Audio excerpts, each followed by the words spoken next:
we still have free will. We still have the ability to choose to accept God's call towards things, whether it be vocationary, whether it be towards a religious position, or whether it be even a more simple thing, like whether or not to go to a retreat, or whether or not to put on our baseball cap one day.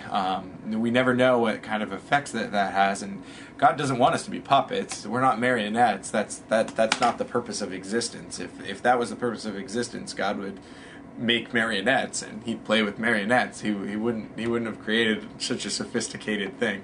God is the greatest being imaginable, and he wouldn't waste time. And he didn't waste time on you, and he didn't waste time on me, even though sometimes we may feel that way. Sometimes maybe the kids feel that way, but I feel that way many times. And you know, I mean, you can look at things when you do feel like maybe God wasted time on you. Look at the apostles. Look at people like Peter.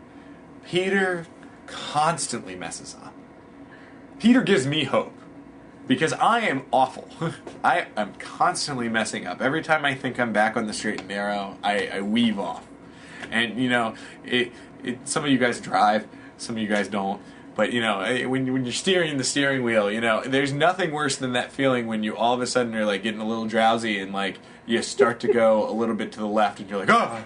You know, and you jump back too. When you said veer off, I was thinking, oh no, Patrick drives. Not yet. That's this summer. Okay. But Maddie drives. She was excited. She acted like I didn't even know what it felt like to drive for the first time.